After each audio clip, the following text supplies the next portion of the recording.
ในวันแรกหรือครั้งแรกที่สุดนี้อาตมาเห็นว่าเรา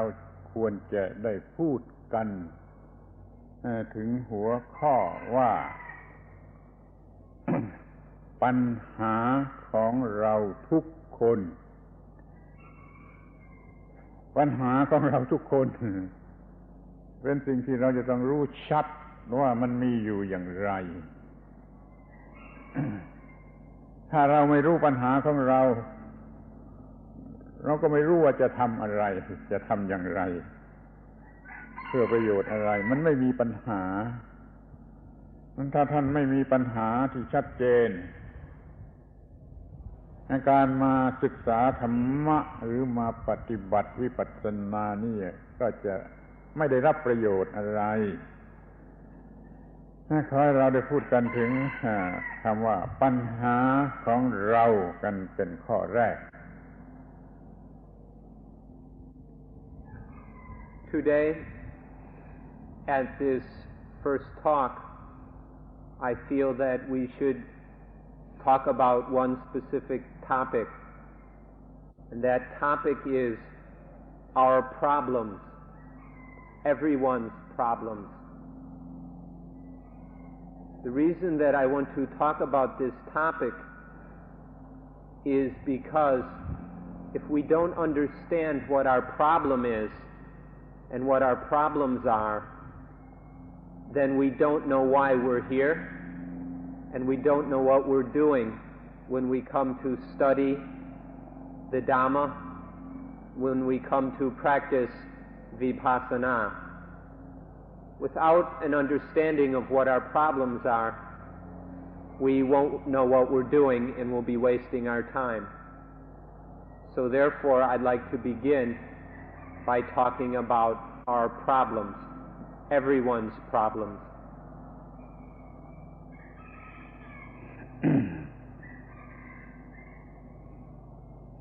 เราอยากจะมีคำพูดสั้นๆว่าภาระหนักของชีวิตภาระหนักของชีวิต The burden of life มันเป็นสิ่งที่เรามีอยู่โดยที่เราไม่รู้สึกว่ามันเป็นสิ่งที่เรามีอยู่โดยเราไม่รู้สึกเราก็รู้สึกว่าเราไม่มีปัญหาและเราก็ไม่มีความทุกข์ไม่ว่าที่จริงเราก็ไม่จำเป็นอะไรที่จะต้องมาศึกษาหรือมาปฏิบัติวิปัสสนาเราจะรู้สึกว่าอย่างนั้นถ้าเราไม่มองเห็นว่ามันมีสิ่งที่เป็นปัญหาหรือเป็นของหนักครอบงำเราอยู่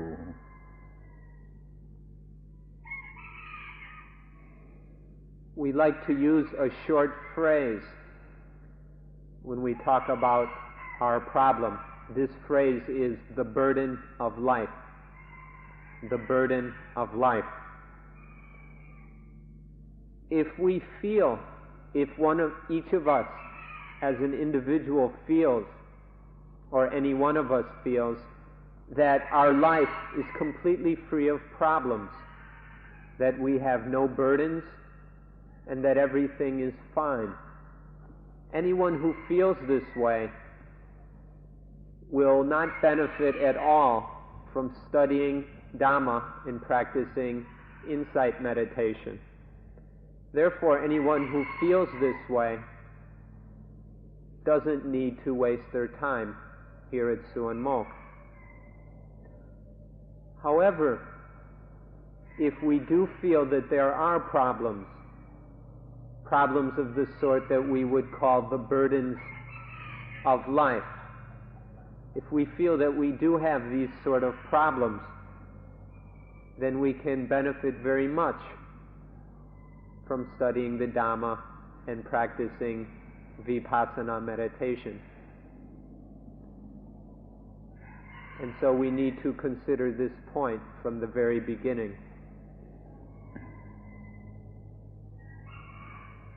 มันเป็นสิ่งที่ หน้าหัวหรือว่าสับสนอยู่บางอย่างเมื่อเราพูดว่า burden of life ภาระหนักของชีวิตพูดอย่างนี้มันก็ฟังถูกแต่มันก็ไม่ค่อยจะถูกแท้เพราะว่าความจริงนั่นไอ้ตัวชีวิตนั่นแหละมันเป็นภาระหนักหรือเป็นของหนักเสียเองไอ้ตัวชีวิตนั่นเองเป็นภาระหนักเสียเองเรามาพูดว่าภาระหนักของชีวิตมันคล้ายกับแยกกันอยู่เป็นสองอย่างภาระหนักอันหนึ่งแล้วก็ของชีวิตอีกอันหนึ่งเป็นสองอย่างแต่ถ้าจะเข้าใจเรื่องนี้ลึกซึ้งแล้วก็จะมองเห็นว่าตัวชีวิตนั่นแหละมันเป็นของหนัก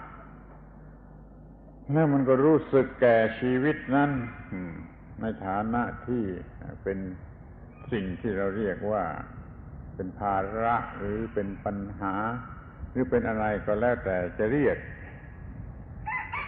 นี่ก็คือเรามาศึกษาไอ้ตัวสิ่งที่เรียกว่าชีวิตโดยตรงกันเสียก่อน There's something complicated and a bit amusing about the phrase the burden of life. When we use this phrase, it is something that can be correctly understood, and the meaning is basically correct. However, it's not completely correct. It's a bit off the mark. The reason that the burden of life might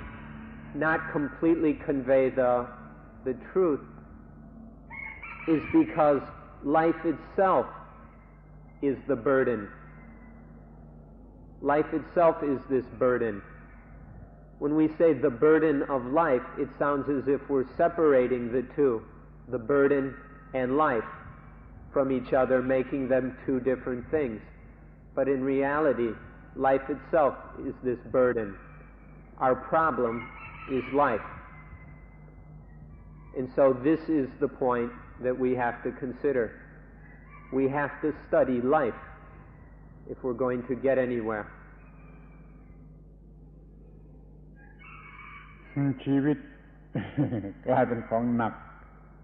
เสียเองแล้วก็รู้สึกหนักแก่ชีวิตอาการที่เป็นของหนักนี่มันก็รบกวนชีวิต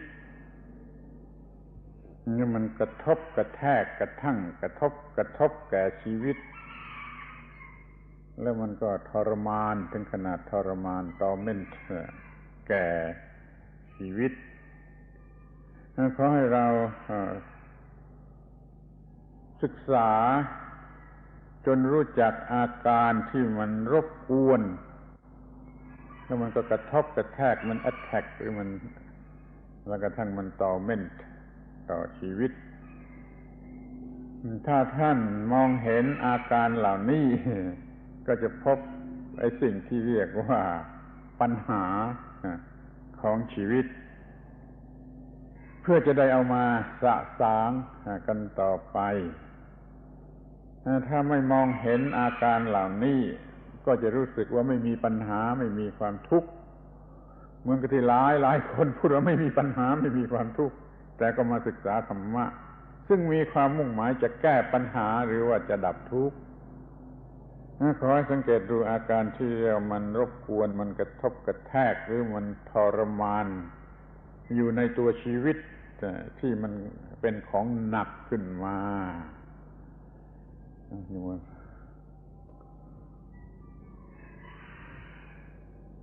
So life has this symptom of heaviness or of burdensome, of being burdensome. This symptom of life is something that needs to be studied and understood. We can say that life is the burden of life. There's this symptom of weight and of burdensomeness, which is interfering and disturbing life. So this symptom of life is the burden of life. Now if we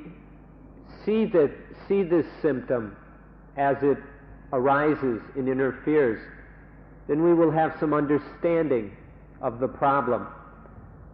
We need to be able to look until we clearly see that there is this burden that life is this burden of life which disturbs life, it batters life, it attacks life,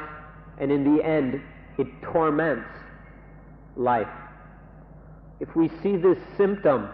which is attacking, battering, and tormenting life, then we'll understand what the problem is. And only then do we begin to understand what the Dhamma is about. If we're someone who thinks that everything's already wonderful and perfect and that everything's fine, then all this Dhamma is of absolutely no use whatsoever. The purpose of the Dhamma is only one thing. The purpose of the Dhamma is to solve our problems, to help us deal with and be free from the condition of unsatisfactoriness, which we call dukkha. Dhamma is only to help us to be free of dukkha, to understand and free ourselves from this condition of painfulness, unsatisfactoriness, and all the other unpleasantries and disturbing aspects of life. This is what the Dhamma is about. And so we need to have insights into this problem, into the burden of life, the dukkha of life. And then we'll know why we're here to learn about the Dhamma and why we're here to practice the Dhamma. มันน่าหัวเหมือนกับว่าคนหนึ่งเขาไม่รู้สึกว่าเจ็บป่วยอะไรแล้วเขาก็เที่ยวหายากินก็จะไปตามที่แจกยาโดยไม่รู้สึกว่าเจ็บป่วยอะไรแล้วเขาก็จะได้รับประโยชน์อะไรเนี่ยขอให้ลองคิดดูเดี๋ยวนี้เราไม่รู้สึกว่ามีความทุกข์ไม่รู้สึกว่ามีปัญหาแต่เราก็มาหาธรรมะมาหาระบบวิปัสสนามันก็กลายเป็นเหมือนกับคนที่ไม่รู้สึกว่าเจ็บป่วยอะไรเที่ยวหายามันก็กลายเป็น tradition หรือว่ามันเป็นเพ้อทำตามกันไปเห่อตามกันไป ถ้าเป็นอย่างนี้แล้วมันจะไม่ได้รับประโยชน์อะไรมันจะเสียเวลาเปล่าๆ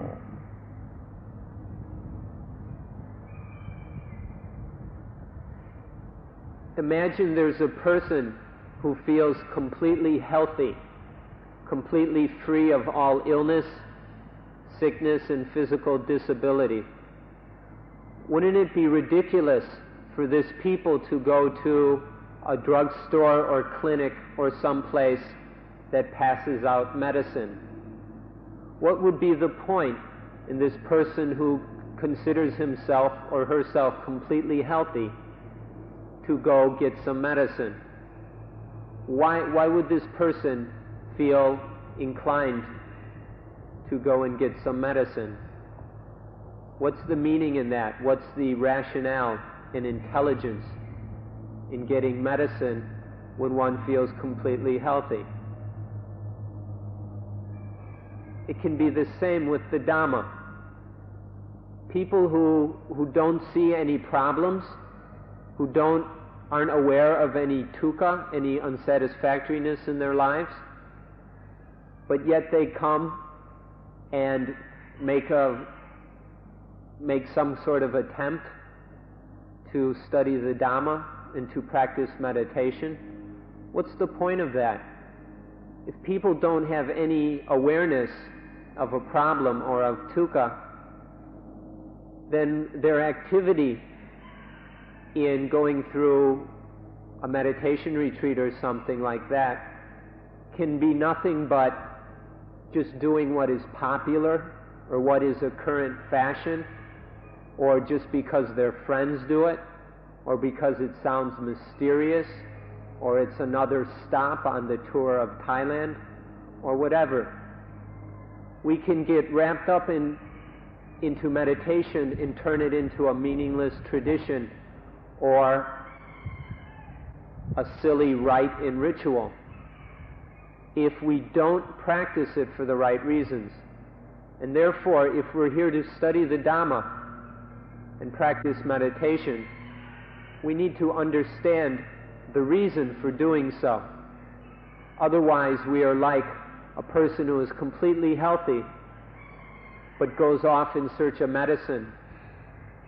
for no intelligent reason. หรือท่านจะคิดแต่เพียงว่าเรามารับการตรวจโรคเหมือนกับไปที่โรงพยาบาลเพื่อตรวจโรคโดยที่ไม่รู้ว่าเป็นโรคอะไรเพื่อให้รู้ว่าเป็นโรคอะไรเสียก่อนแล้วจึงจะรับการรักษาอย่างนี้ก็พอจะมีเหตุผลอยู่บ้างเหมือนกันขอสรุปความว่าเรามาเพื่อตรวจศึกษาให้รู้จักตัวเราเองกันเสียทีคือจะหาตัวเองให้พบว่ามีอยู่อย่างไรก่อนนี้เราจะไม่รู้ว่าตัวเองอยู่ที่ไหนจะซ้ำไปตัวเองมีปัญหาอะไรก็ไม่รู้เดี๋ยวนี้ก็มาหาพบตัวเองว่ามีอยู่อย่างไรอยู่ในสภาพอย่างไรและควรจะทำอย่างไรเอาเป็นอันว่าในขั้นต้นนี้มาเพื่อศึกษาเพื่อให้รู้ว่าตัวเองคืออะไรและมีปัญหาอะไรอย่างนี้ก็ได้ Now, if you're new to this thing we call Dhamma, and if you're new to meditation, we're not expecting you to immediately agree that you've got all sorts of problems and are suffering from all kinds of dukkha and burdens of life. We're not expecting you to agree with all this. However, if you're coming here, you can look at it as similar to going to the doctor or the hospital for a physical checkup. We may not be, if we're not completely sure that our health is perfect, we'll go to the doctor and he'll look us over and see if there's anything wrong. We can look at this meditation course or the study of Dhamma in the same way. If we're not sure yet whether or not we have any dukkha and any problems, then we can look at this as a checkup. It's a chance to examine yourself, get to know yourself, find out what you really are, find out what shape you're in, and find out what should be done once you know what shape you're in.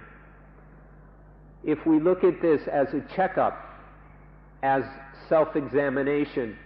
to see how we're doing, whether there are any problems or not,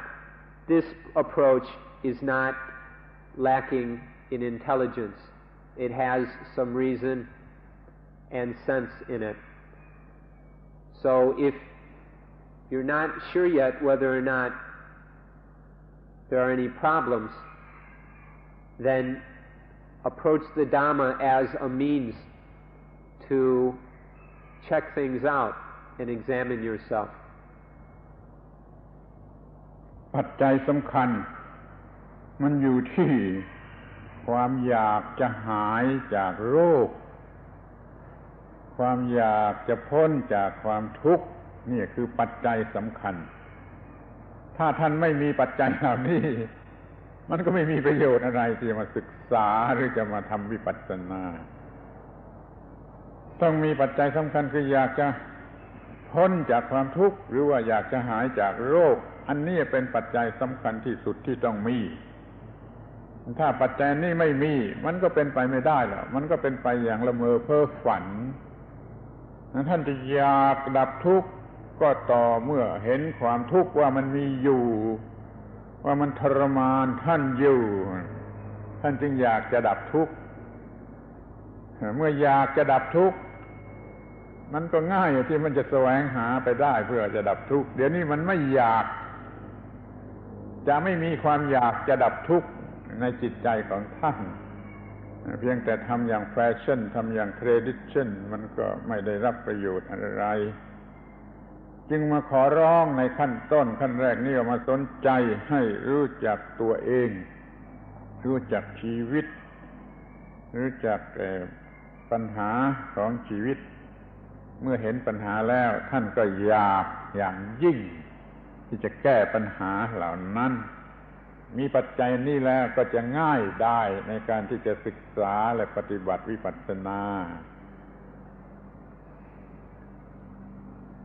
An absolutely essential condition for the proper study of Dhamma is the desire, the need to be free of dukkha, or we can say to be free of disease and illness. Without this desire and intention to be free of all unsatisfactory mind states and all dissatisfying conditions, without this need, without this intention, then it's like we're just daydreaming. We really don't know what we're doing, and we're just muddling about. So this is an absolutely essential condition to correct practice and study of Dhamma. Without this, we just may be following a current fashion or a crowd of people who wandered over from some beach, or we're just following what other people are doing. We're turning it into a little tradition amongst ourselves. Who knows what we're doing if we don't have this desire to end dukkha. This is absolutely essential, but it's quite amusing and quite sad that nobody has this desire. We wander through life in a little cloud as if nothing were wrong, and when something goes wrong we pretend it's not there. But we never really develop a keen and powerful urge to get free of all that dukkha, of all the problems and burdens that torment life. We never have this desire, and without it we cannot practice Dhamma. So be aware of this desire. Do you want to be healthy or not? This isn't an intellectual decision. Oh sure, I want to be healthy, which most people will admit to quite readily. But it's a deep-seated urge that begins to work and take over one's life, where one's life is oriented to being healthy, spiritually healthy, which means free of dukkha.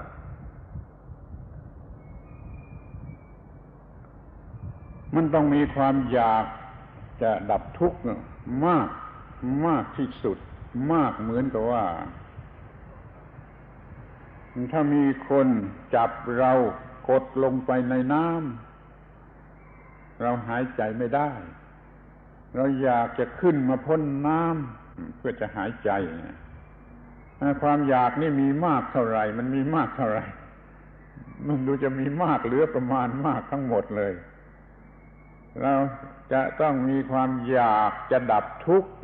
อยากจะพ้นจากปัญหาของชีวิตเนี่ยต้องอยากมากถึงขนาดนั้นมันจึงจะสามารถดึงช่วยขึ้นมาให้พ้นจากความทุกข์อยากมากเหมือนกับว่าถูกจับกดลงไปในน้ำหายใจไม่ได้ต้องการจะหายใจอยากจะขึ้นมานะ หรือว่าอีกอย่างนึงเขาเปรียบในบาลีว่าเหมือนกับไฟไหม้อยู่บนศีรษะไฟมันไหม้อยู่บนศีรษะถ้ามันต้องการจะดับไฟนั่นน่ะจริงๆมันมีความอยากมากที่สุดที่จะดับไฟมันต้องมีความอยากจะดับทุกข์อยากจะหยุดจะดับปัญหานะมากเท่านี้หรือไม่ท่านทั้งหลายมีความอยากมีความต้องการมากขนาดนี้หรือไม่นี่จะเป็นเครื่องวัดว่าจะสำเร็จประโยชน์หรือไม่สำเร็จประโยชน์ This desire, this need to be free of dukkha can be compared to if someone took you and threw you in the ocean or a river and held your head under the water for 2, 3, 4, 5 minutes. Imagine that if somebody was holding you under the water and you had no oxygen to breathe. What kind of desire and need would be in you to get your head above the water so you could breathe? Can you imagine this? How would you feel if somebody was keeping your head under the water so you couldn't breathe? That kind of desire that one would have when being drowned is the kind of desire that we need to be free of dukkha, to be free of the problems of life, of all the mental states, of all the defilements, all the unnecessary things which cloud and disturb the mind and destroy the mind's natural brightness and clarity. To get beyond all this dukkha, we need this desire, and this desire must be of the strength of someone who has had their head held under the water. Or in the Pali scriptures, the Buddha compared it to someone whose head is on fire. One's hair and whatever is burning, and there are flames shooting up and burning one's head. If you had a fire on your head, if your head was on fire, would you sort of sit around twiddling your thumbs without making any effort to put it out? Or would there be a strong desire to do something to put out this fire? These two examples illustrate the strength that is necessary within this desire and need to extinguish dukkha. This is what is necessary for successful practice, and you can use it as a measure on yourself. Do you have a desire to extinguish dukkha that is as strong as someone whose head is on fire would have for putting out that fire? Is your desire this strong or not?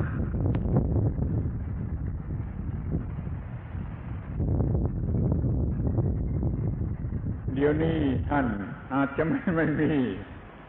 ความรู้สึกที่เป็นปัญหาหรือเป็นทุกข์เลยอยู่ในใจแต่แล้วก็มาจะศึกษาจะปฏิบัติเพื่อจะดับทุกข์ทั้งที่ท่านไม่มีทุกข์จะดับไม่มีทุกข์จะดับแล้วก็อยากจะดับทุกข์แล้วก็พยายามที่จะดับทุกข์มันก็น่าหัว แล้วมันหลอกได้มันหลอกได้มากเช่นว่าพอท่านมาถึงที่สวนโมกพอมาถึงสวนโมกในความรู้สึกที่เป็นทุกข์มันไม่มีอยู่ในจิตใจนี่เป็นธรรมชาติอย่างยิ่งเลยพอท่านมาที่นี่ทุกอย่างทั้งหมดทุกอย่างมันไม่มีอะไรเป็นของท่านเลยท่านก็ไม่มีการจับยึดสิ่งใดว่าเป็นของท่านหรือมีตัวท่านเป็นเจ้าของให้มันเกิดมีดับทุกข์ไม่มีทุกข์ขึ้นมาโดยอัตโนมัติเมื่อเข้ามาในที่ที่ไม่มีอะไรเป็นของท่านความทุกข์มันเกิดไม่ได้ ท่านก็เลยคิดว่า เราก็ไม่มีทุกข์มันหยุดไปเองมันหายไปเองมันเงียบไปเองมันเย็นไปเองเพราะว่าที่นี่ไม่มีอะไรเป็นของท่านลองกลับไปที่บ้านที่ไหนที่มีอะไรเป็นของท่านเต็มไปด้วยปัญหาเต็มไปด้วยความรับผิดชอบมันก็มีความทุกข์เดี๋ยวนี้ไม่มีอะไรเป็นของท่านไม่มีอะไรที่ท่านต้องรับผิดชอบจิตใจของท่านก็เลยเกลี้ยงออกไปเป็นความไม่มีทุกข์พอใจในความไม่มีทุกข์แล้วท่านจะดับทุกข์อะไรมันก็ไม่มีทุกข์จะดับมันก็เลยเป็นเรื่องเล่นตลกกันมากกว่าท่านจะต้องมีความรู้สึกที่ถูกต้องอยู่ว่าความทุกข์เป็นอย่างไรมีอยู่แก่ชีวิตอย่างไรจะดับออกไปอย่างไรเนี่ยต้องมีสิ่งนี้เป็นเหตุปัจจัยเป็นข้อมูลสำหรับที่จะศึกษาและดับทุกข์ดังนั้นจึงมาขอร้องว่ามารู้จักปัญหาของเรากันเสียก่อนเถิด For the majority of people,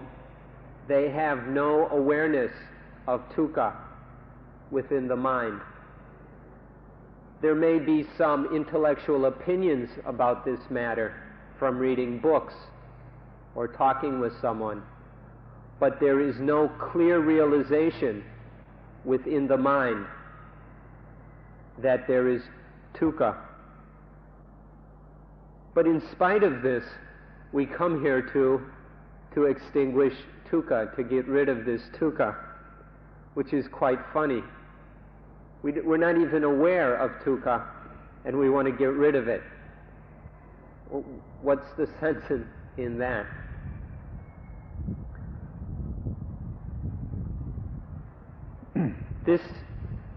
This condition, though, should be looked into a little bit more closely. For you, when you come to Suan Mok, it's quite natural that there will not be any dukkha, because you come here as a visitor. You don't stay here very long, you have no responsibilities, and nothing here belongs to you. There's nothing here that is yours, and so there is nothing that you must be responsible for, that you must worry about, and that you must take care of. And so it's very easy for you to come to a place like Suan Mok and be quite comfortable and free of dukkha. This can be quite automatic. And so you come here and there's no dukkha, but you're here to extinguish dukkha. So what's going on? Here there's no dukkha, but think about it. What will happen when you go home? Go back to some place where you do have responsibilities, possessions, belongings, things you have to do.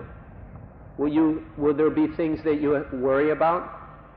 Will there be problems then? Will there be dukkha? There might not be dukkha here, but there may be when you go back home or to wherever you have responsibilities and belongings. So this points out the necessity that we must understand what dukkha is and how it affects life. What is the influence and bearing of dukkha upon life? This we need to be very clear about. Not some intellectual, theoretical, abstract opinion on the matter, but some direct understanding of one's own life and the dukkha, the problems, the unsatisfactoriness, the pain within one's own life. This is what we must be aware of and understand, and then begin to have some ways, some techniques of dealing with that dukkha that does arise in our life. So this needs to be done. ดังนั้นเรามาเสียเวลามายอมเสียเวลาศึกษาเรื่องตัวทุกข์ตัวความทุกข์กันสักหน่อยยอมเสียเวลาเพื่อศึกษาเรื่องคำว่าทุกข์กันสักหน่อย มันมีข้อเท็จจริงมากมันมีความลับมากทีเดียวเกี่ยวกับสิ่งที่เรียกว่าความทุกข์ยกตัวอย่างถ้าไม่มีความทุกข์นะถ้าไม่มีความทุกข์ก็ไม่เกิดพระศาสดาไม่เกิดผู้สั่งสอนไม่เกิดเซนส์ไม่เกิดเศษไม่เกิดอะไรขึ้นมาในโลกถ้ามันไม่มีความทุกข์อยู่ในโลก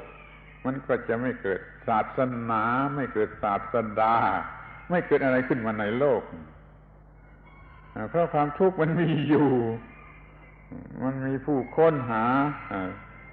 เพื่อจะดับทุกข์มันจึงเกิดผู้ดับทุกข์ผู้รู้ดับทุกข์ผู้สอนเรื่องดับทุกข์มีพระศาสดามีพระเยซูคริสต์มีพระพุทธเจ้ามีศาสดาทั้งหลายขึ้นมาในโลกเพราะว่าความทุกข์มันมีอยู่ในโลกขอให้ท่านดูให้ดีในข้อนี้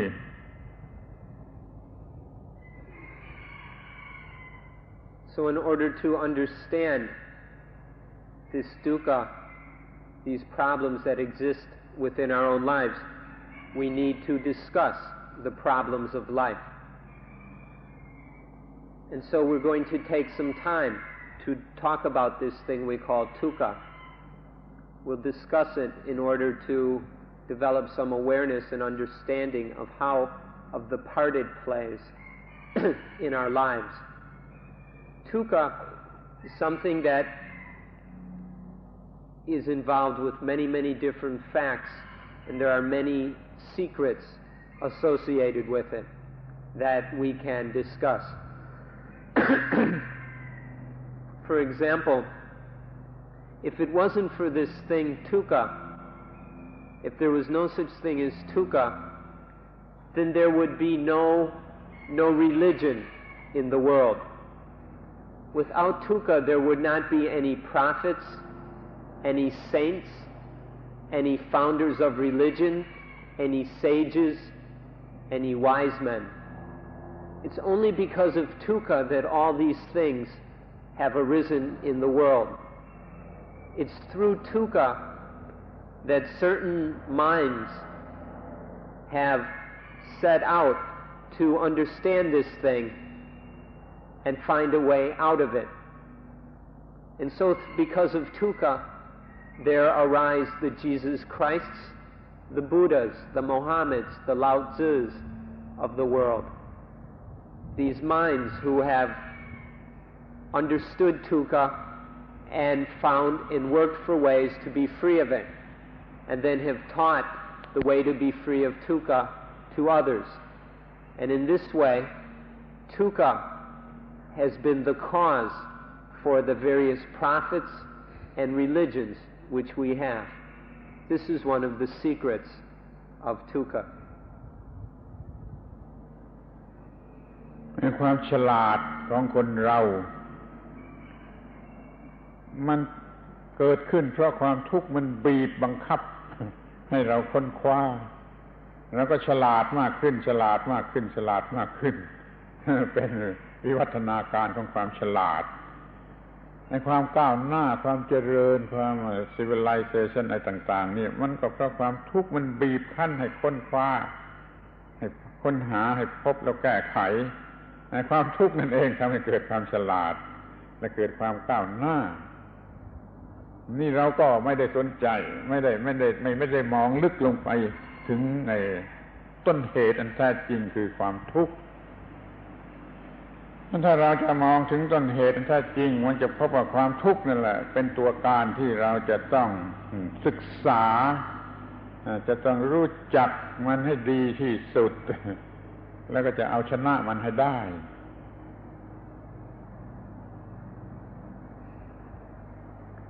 The cleverness of humanity and our intelligence is another thing that exists because of dukkha. All the things which humanity has accomplished, all the inventions, all the ideas, all the things that we have done, all the material developments exist only because of dukkha. It's in our desire and through our desire and need to be free of dukkha that mankind has been spurred on to create all the clothing, housing, medicine, and all the other things we have in this world. The high level of material development of what we call modern civilization is completely conditioned and caused by dukkha. Only because of this thing would we put all this time and effort into all these things we do. But we very seldom take the time to look at this matter deeply. We never really examine it closely to realize the place, this important position dukkha has in human life. We don't look, and so we don't see. And so some of us may even think that dukkha doesn't even exist. And so this is another way we can begin to look at dukkha, to see what it is and what role it plays in our lives. ถ้าจะมองกันให้ดีๆให้ถูกต้องให้เห็นจริงแล้วมันจะพูดได้ว่าพวกคุณทั้งหลายมาที่นี่เนี่ยเพราะว่าไอ้ความทุกข์เนี่ยมันไล่ตีมามันไล่ต้อนไล่ตีมาแต่คุณก็ไม่อาจจะรู้สึกก็ได้อาจจะไม่รู้สึกก็ได้ไม่รู้สึกก็มีความทุกข์ไล่ตีไล่ต้อนมาอาจจะมาเที่ยวแล้วก็มาดูว่าเผื่อจะมีอะไรดีบ้างหรือบางทีก็มาเที่ยวจะมากกว่าไม่ใช่เพราะว่าไอ้ความทุกข์มันไล่ตีมาให้มาหาที่ดับทุกข์ขอให้สนใจดูเกี่ยวกับตัวเองที่ว่าเกี่ยวกับความทุกข์เนี่ยมันเป็นอย่างไรมันมีน้ำหนักพอที่จะทำให้อยากรู้ความดับทุกข์ไหมขอให้สนใจข้อนี้เป็นพิเศษพูดซ้ำๆซากๆเพราะมีความสำคัญ Or in your own case, have you come to Suan Mok because dukkha has driven you here? Has the whip of dukkha been driving you and whipping you and spurring you here like a herd of frightened cattle? Is this why you're here, because dukkha has driven you here? Or have you just come out of curiosity, just because you're traveling around Thailand and this is another place in the guidebook, or somebody at some bungalow or guest house told you it was a nice place to stay for a few days?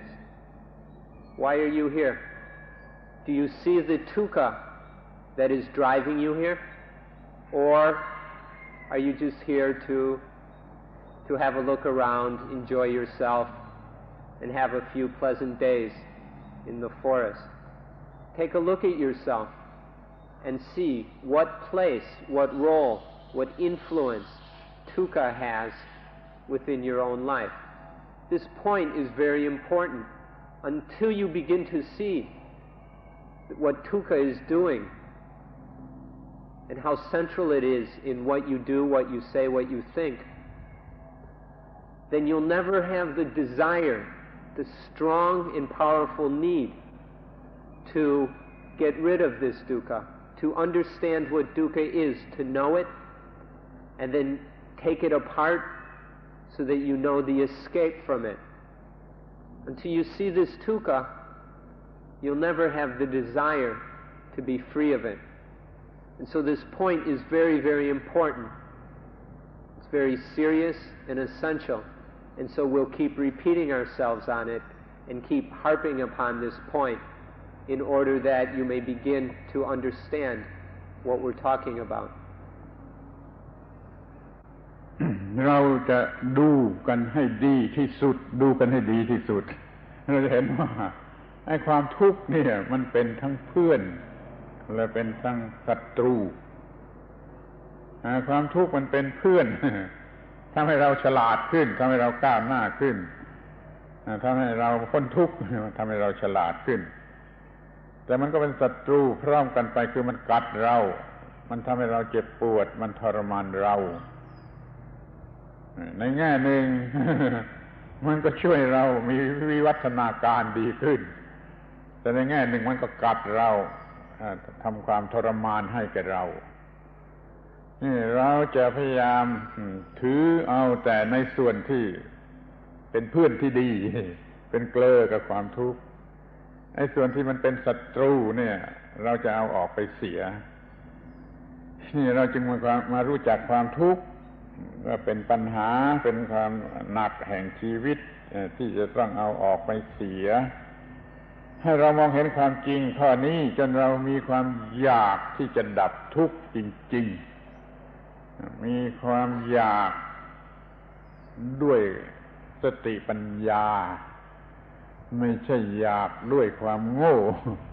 ความอยากด้วยความโง่นั้นช่วยไม่ได้หรอกต้องอยากด้วยสติปัญญาเห็นอยู่ว่าเป็นอย่างไรก็จะดับทุกข์ให้ได้อย่างนี้มันจึงจะดับทุกข์ได้ถ้าอย่างนี้เราก็เป็นเกลอกับความทุกข์ความทุกข์จะไม่ทำอันตรายอะไรแก่เรามันเป็นคำที่แปลกว่าเราเป็นเกลอกับความทุกข์ดีกว่า If we look at this matter in the most favorable light, we can see that dukkha is both a friend and an enemy. This is very useful to look at dukkha on this deeper level, where we see that it is both friend and enemy. For those of you who are beginning to understand what dukkha is, you may wonder what we're talking about when we say that dukkha is a friend. But if you've really examined dukkha, you'll see that in some respects it is a friend, because as we mentioned already, it's dukkha that makes us clever and intelligent. It's only through dukkha that we ever learn anything. We don't learn anything from being happy. We learn from mistakes, from problems, from dukkha. Dukkha is what makes us intelligent. It's what causes us to grow in wisdom. Dukkha is what has spurred on all of human evolution. And so, whatever degree human consciousness has developed to, it has only done so because of the friendship of dukkha. Dukkha is responsible for all this intelligence and wisdom.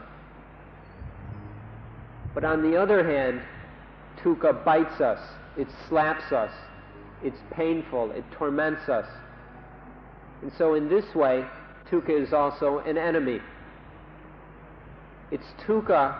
that is slapping us around, whipping us, biting us, and driving us. We're always trying to get free of dukkha, whether we realize it or not. We're always trying to flee it, run away, escape from this enemy of ours. If we can see both of these aspects of dukkha, we'll begin to understand dukkha on a profound level. We'll be seeing dukkha on the level of satipanya,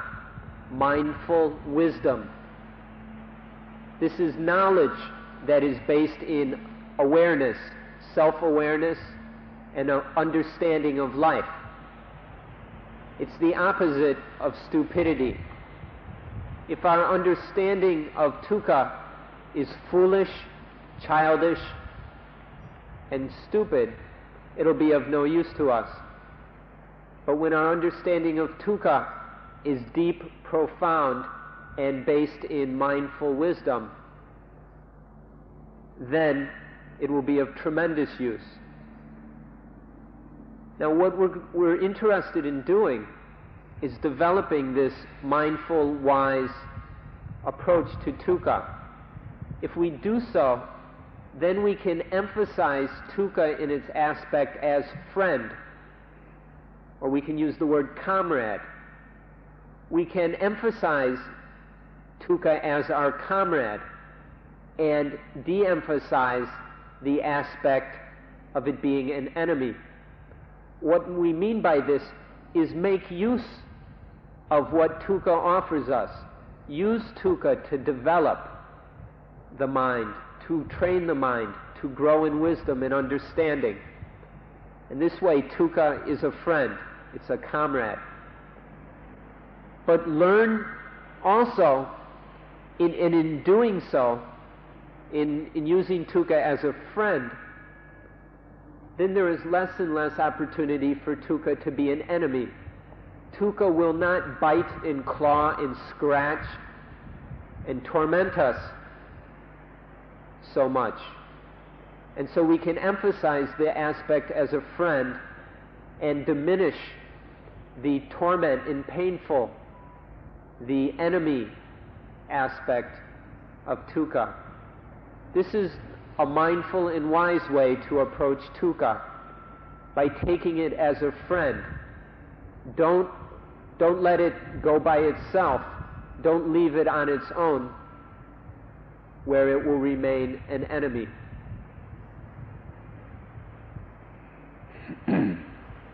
ที่นี่เราจะดูความทุกข์จะศึกษาความทุกข์ ให้ละเอียดลงไปอีกต่อไปอีกหน่อยเพราะว่ามันมีลักษณะมีอาการมีเครื่องสังเกตอย่างไรบ้างความทุกข์นี่มันเหมือนกันทุกคนเหมือนกันทุกคนในโลกที่เป็นมนุษย์เนี่ยมันเหมือนมีความทุกข์ที่เหมือนกันทุกคนนี่ขอให้มองสังเกตให้สังเกตถ้าไม่มีความทุกข์ก็จะเหมือนกันอย่างเดียวกันอีกถ้าไม่มีความทุกข์ก็เป็นไม่มีความทุกข์อย่างเดียวเหมือนกันอีกเดี๋ยวนี้มันไม่เหมือนกันทุกคนที่ควรจะสังเกตเห็นแล้วก็จะได้มีความคิดที่อยากจะทำลายมันเสีย ความไม่มีการพักผ่อนทางวิญญาณพูดเป็นภาษาธรรมดาที่สุดวิญญาณไม่ได้พักผ่อนไม่มี resting place for the suckling soul วิญญาณของเราไม่มีการพักผ่อนไม่มีการพักผ่อนมันวิ่งเรื่อยคือว่ามันปรุงแต่งเรื่อยมันมี condition อะไรอยู่เรื่อยไปไม่มีการพักผ่อนนี่เป็นอาการที่น่ากลัวของไอ้สิ่งที่เรียกว่าความทุกข์ถ้าวิญญาณมีการพักผ่อนมันจะไม่มีความทุกข์เดี๋ยวนี้มันมี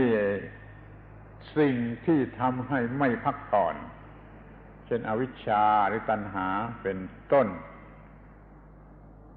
อาการที่ไม่ได้รับการพักผ่อนไม่มีที่พักผ่อนนี่เรียกว่าเป็นลักษณะของความทุกข์อย่างหนึ่ง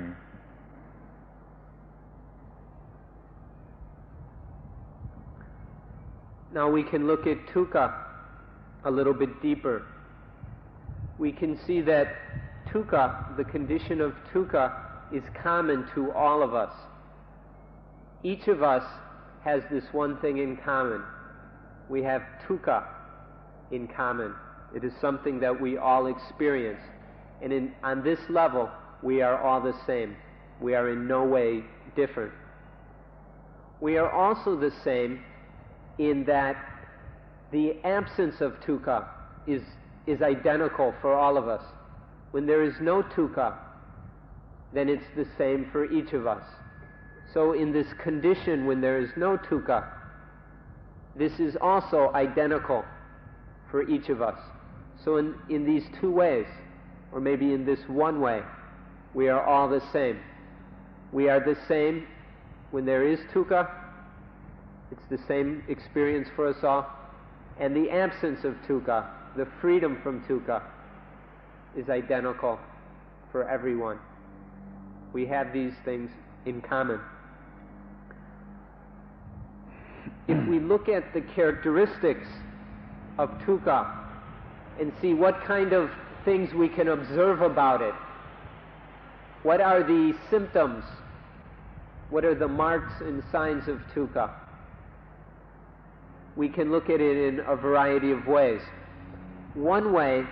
is to see that dukkha is the absence of, or is the lack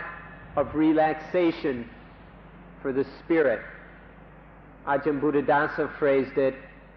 there is no resting place for the suffering soul. The suffering soul has no place to rest and relax its weary bones. This is an aspect of dukkha, the lack of spiritual relaxation. What we mean by this is that there is the constant process of conditioning. Various causes and conditioning and conditions are spinning round and round, compounding each other. And this constant conditioning doesn't give the spirit or soul or whatever any chance to rest and relax. All this conditioning catches up the spirit, and when it's caught in all this mess of causes and effects and interrelationships and everything, then the spirit cannot rest. The suffering soul has no resting place. This is an essential characteristic of dukkha. ทีนี้อีกแง่หนึ่งมุมหนึ่งเราดูแล้วเท่าที่ผ่านมาแล้วในชีวิตของเราหรือเรากำลังมองดูอยู่นี่เราเห็นว่าเรารู้สึกว่าทุกอย่างมันไม่เป็นไปตามที่เราต้องการเราจะดูอีกแง่หนึ่งก็คือว่าทุกอย่างมันไม่เป็นไปตามที่เราต้องการทุกอย่างไม่เป็นไปตามที่เราต้องการไอ้ที่เป็นตามธรรมชาติก็เป็นตามธรรมชาติแล้วก็ไม่ไปตามที่เราต้องการที่เป็นสังคมมนุษย์สังคมของมนุษย์มันก็ไม่เป็นไปตามที่เราต้องการแม้แต่ว่าร่างกายชีวิตของเราเองมันยังไม่เป็นไปตามที่เราต้องการคิดดูสิ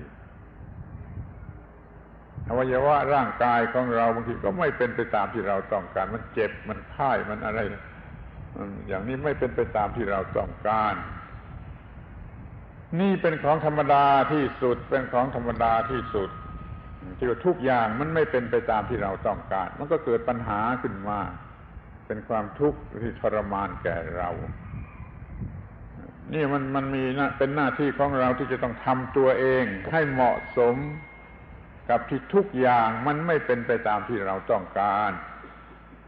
เราต้องปรับตัวเราเองให้เข้ากันได้กับทุกอย่างที่มันไม่เป็นไปตามที่เราต้องการดังนั้นมันจึงเป็นความลำบากแก่เราความลำบากแก่เรานั่นก็คือความทุกข์ชนิดหนึ่งเหมือนกันมันไม่เป็นไปตามที่เราต้องการก็เป็นความทุกข์ชนิดหนึ่งและเราต้องปรับตัวเราเองให้เข้ากันได้กับที่ทุกอย่างมันไม่เป็นไปตามที่เราต้องการมันก็เป็นความทุกข์อีกชนิดหนึ่งนี่ในโลกนี้มันมีความทุกข์เป็นปัญหาแก่เราเป็นภาระหนักแก่เราอย่างนี้ข้อหนึ่งนี่อีกข้อหนึ่งทุกอย่างไม่เป็นไปตามที่เราต้องการ So the first aspect we have on dukkha is the absence of spiritual rest, which is caused by all the conditioning. And this conditioning is in turn caused by ignorance or not knowing, not understanding the way things are, or by craving. This ignorance and craving keeps all this conditioning spinning, and this never gives the spirit a chance to rest and relax. Another angle on dukkha is the fact that there is nothing in this world that goes the way we want it to go. We can't have things the way we want them. Things just don't happen according to our wishes and desires. Maybe every now and then something accidentally turns out in a way that pleases us. But if we look at human society, for instance, all of us are aware of countless things that aren't fitting in with our wishes. The world, all the wars, the starvation, all the problems, all the political messes, the economic exploitation, all this stuff, one way or another, isn't according with our wishes. So this is dukkha. Things don't go the way we want them to go. Or to look more closely, come closer to home, even our own bodies. Do our bodies really do what we want them to do? They're getting old, getting sick, falling apart, slowly but steadily. Our bodies don't go the way we want them to go. They aren't the way we want them to be. This is dukkha. So this is the second aspect of dukkha which we want to point out to you, that all these things are never the way we want them to be. Which brings up the problem for us of how do we live with all these things that don't go the way we want them to go. What are we going to do about all these things? What can we do? How can we adjust ourselves? How can we cope with all this? What do we need to do with the mind so that we can live in a way that is appropriate to a world where everything goes its own way, where nothing satisfies our wishes? What do we need to do? This is the second aspect of dukkha. นี่ข้อต่อไป มูลเหตุข้อต่อไปก็คือมันมีสิ่งที่บังคับเราให้หยุดความต้องการไม่ได้มันมีสิ่งที่บังคับเราให้ต้องการเรื่อยไปต้องการเรื่อยไปเราหยุดความต้องการไม่ได้มันมีสิ่งบังคับให้เราต้องการเรื่อยไปข้อนี้คือตัวที่เราจะต้องรู้จักคืออวิชชา ignorance แล้วก็กิเลสที่มาจากอวิชชาอวิชชาและกิเลสบังคับให้เราหยุดความต้องการไม่ได้จะต้องการต่อไปแล้วมันก็กลายเป็นความต้องการของกิเลสมันกลายเป็นความต้องการของกิเลสฟังดูให้ดีอะไรที่เราต้องการอยู่โดยมากโดยทั่วไปตามธรรมดาสามัญนี้มันเป็นความต้องการของกิเลสที่มาจากอวิชชาคือมันไม่มีที่สิ้นสุดมันอยากจะ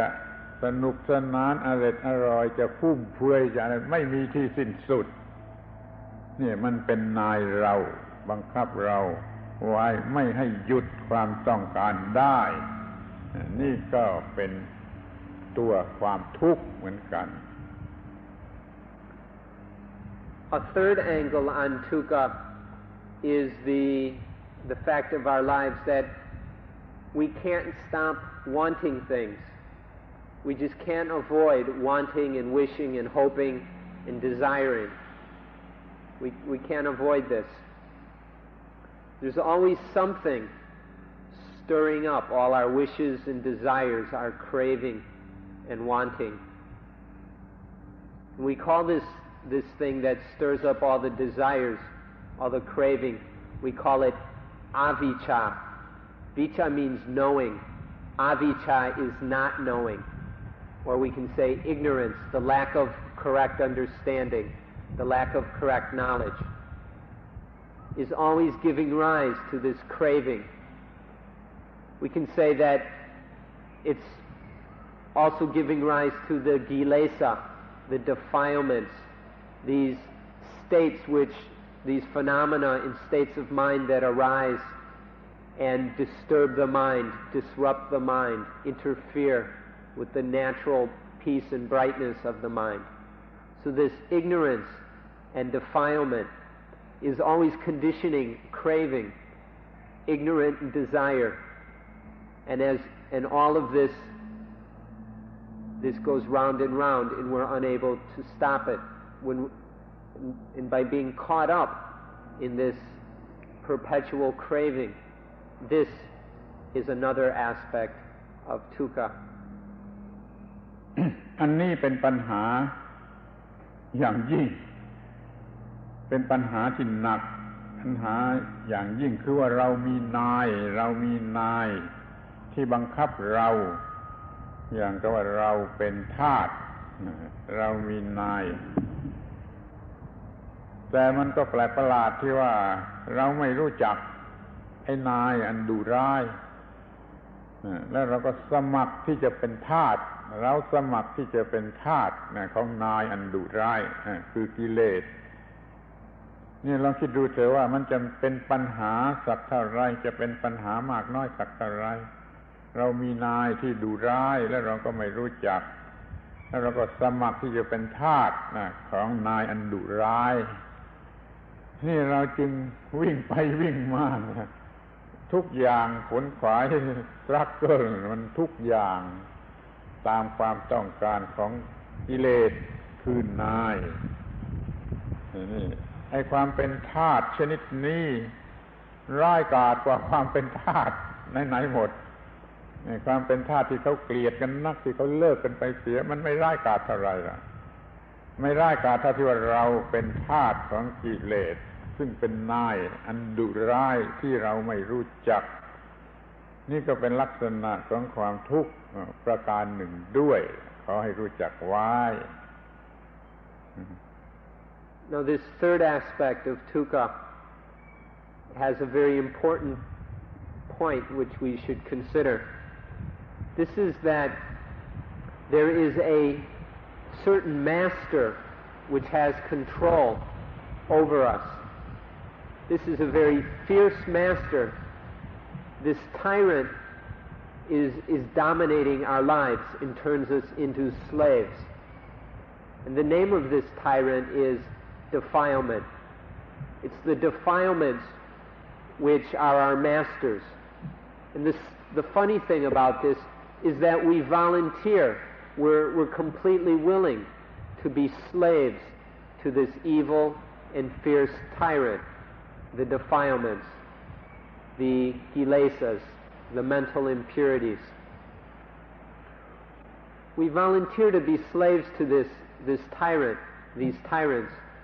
And so we spend our lives running here and there, doing this, doing that,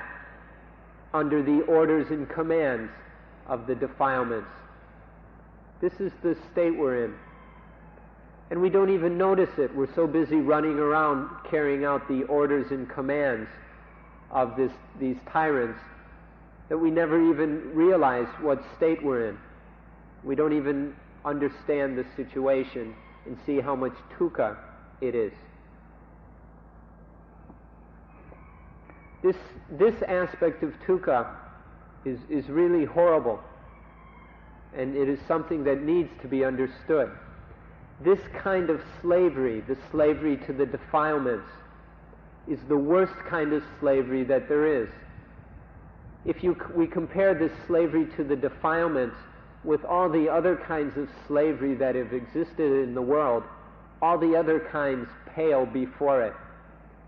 The kind of slavery that has existed,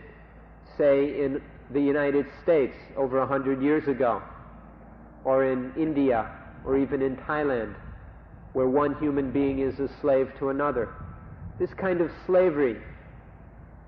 is nothing compared to the slavery to the defilements which we all so willingly enter into.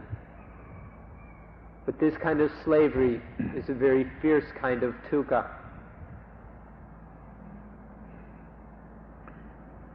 ที่นี่จะดูต่อไปอีกข้อต่อไปอีกก็คือในวงพุทธบริษัทเรามีคำพูดที่พูดให้ชัดให้แคบเข้ามาเราพูดว่าเป็นทาสของอายตนะ เป็นธาตุของอายตนะอายตนะนะที่เป็นข้างในคือ sense organ ที่เป็นข้างนอกคือ sense object ทั้ง sense organ ทั้ง sense object นี่รวมกันแล้วเราเรียกว่าอายตนะเราทุกคนเดี๋ยวนี้เป็นธาตุของอายตนะรับใช้อายตนะทุกอย่างทุกประการเหมือนกับเป็นธาตุท่านคิดดูจนเข้าใจเรื่องนี้แหละแล้วท่านจะเกลียดความทุกข์และอยากจะดับทุกข์เราเป็นธาตุของตาหูจมูกลิ้นกายใจเราเป็นธาตุของรูปเสียงกลิ่นรสโผฏฐัพพะธรรมารมณ์ซึ่งมันเป็นเหยื่อของกิเลสอีกทีหนึ่งนะซึ่งมันส่งเสริมกิเลสอีกทีหนึ่งนะความหมายเดียวกันแหละเป็นธาตุของกิเลสหรือความเป็นธาตุของอายตนะเนี่ยมันเป็นความหมายเดียวกันแต่เพื่อแค่เข้ามาให้เราเห็นชัดว่าเราเป็นธาตุของตาหูจมูกลิ้นกายใจเนี่ยอย่างน่าสงสารที่สุดเป็นเรื่องโง่เขลาที่สุดของมนุษย์น่ะเป็นเรื่องโง่เขลาที่สุดของมนุษย์ทั้งหมดคือเป็นธาตุของอายตนะนี่ก็เป็นลักษณะของความทุกข์ขอให้เข้าใจไว้ข้อหนึ่ง Another aspect of dukkha to look at, which is a bit more limited or more concentrated than the previous, can be described in a way that Buddhists like to talk. It's not discussed so much in other traditions. We Buddhists like to say that this fourth aspect of dukkha is being slaves to the ayatana. The ayatana are the sense spheres, we can say, which includes the internal sense spheres or the sense organs, the eyes, ears, nose, tongue, body, and mind. There are 6 sense organs. And then the corresponding external sense objects, sights, shapes, go with the eyes, and then sounds, smells, tastes, touches, and mental phenomena. So these are the ayatana, the sense spheres, inner and external, and we are slaves to them. We very willingly serve these sense spheres, the sense organs and sense objects throughout our lives. We do whatever they tell us to do. We're always following them, blindly, being conditioned by them. If you understand this, then you'll truly understand how reprehensible and foul dukkha is. If you understand this situation of being slaves to the sense spheres. Actually, the sense spheres are just the fuel, the bait of the defilements. They're what catches us into defilement. And so this fourth aspect really isn't any different than the third aspect. It's just a little more specific in the way we phrase it. And so being a slave to the ayatana is a fourth aspect of dukkha, by which, as we begin to see this, we begin to understand how wrong and unnecessary dukkha is. ในข้อนี้ขอให้สังเกตดูจนมองเห็นข้อเท็จจริงซึ่งมีอยู่ตลอดเวลาในชีวิตของเราว่าเราพยายามทำงานก็ได้เงินแล้วเราใช้เงินไปทางไหนมันสรุปความได้ว่าเราใช้เงินเพื่อสนองความต้องการของกิเลสโดยทางอายตนะของเราสนองความต้องการของกิเลสที่พูดมาแล้วนะและสนองโดยทางอายตนะทั้ง6ของเราอย่างนี้จริงหรือไม่ เราต้องการในความสนุกสนานอร่อยอันนี้เกินกว่าเอนเตอร์เทนเมนต์ไปเสียอีกยิ่งกว่าเอนเตอร์เทนเมนต์ไปเสียอีกไม่รู้จะเรียกว่าอะไรความสนุกสนานอร่อยด้วยกิเลสเลวร้ายเกินกว่าเอนเตอร์เทนเมนต์ธรรมดาเราก็ใช้เงินไปหมดเพื่อเราอร่อยที่ตาอร่อยที่หูอร่อยที่จมูกอร่อยที่ลิ้นที่ผิวหนังที่ใจอยู่ตลอดเวลาจริงหรือไม่ลองทำบัญชีดูรายจ่ายของเราที่ได้จ่ายไปแล้วแต่หนหลังมันเพื่อสนองความต้องการของกิเลสโดยทางอายตนะทั้ง6นี่ทั้งนั้นแหละถ้าไม่มองเห็นความจริงข้อนี้แล้วก็เกือบจะไม่มีหนทางที่จะศึกษาธรรมะจะบอกอย่างนี้ถ้าไม่สังเกตเห็นความจริงข้อนี้แล้วจะไม่มีหนทางที่จะศึกษาธรรมะซึ่งมันเกี่ยวกับเรื่องนี้โดยตรงคือเดี๋ยวนี้เราต้องการจะเป็นนายเหนือกิเลสเหนืออายตนะตลอดเวลามาเราเป็นทาสของกิเลสของอายตนะเดี๋ยวนี้เราต้องการจะเป็นนายเหนือกิเลสเหนืออายตนะเพื่อจะขจัดความทุกข์ออกไปเสียหมด Something to consider about this fourth aspect is that all the work we have done in our lives, all the things we have done in order to earn money or whatever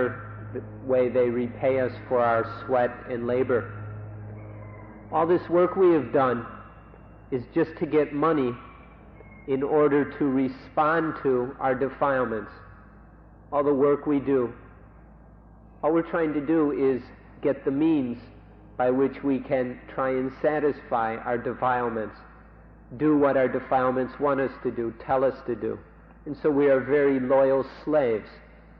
to the defilements. If you kept a record throughout your life of how you spent your money, you would see that this is true. The way we do this is we get some money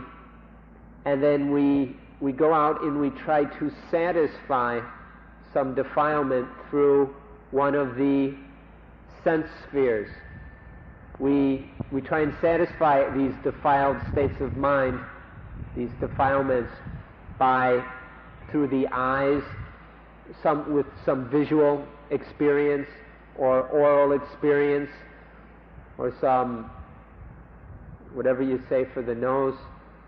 gustatory, some tastes, trying to get some pleasing, satisfying, delicious, luxurious experience through one of the senses. In this way, all the work, all our labor, all our sweat is being spent on the defilements. And the defilements are trying to work themselves out through the senses. This is an absolutely essential point. It's the same essential point we've been pointing at throughout this talk. If you don't see this point of how we've been spending all our labor and efforts in trying to respond to the defilements through the senses, one sense or another, one way or another. If you don't see this, then it's basically hopeless for you to study the Dhamma. If you don't begin to understand this point, then there's no way you're going to be able to understand the Dhamma, be able to practice the Dhamma, or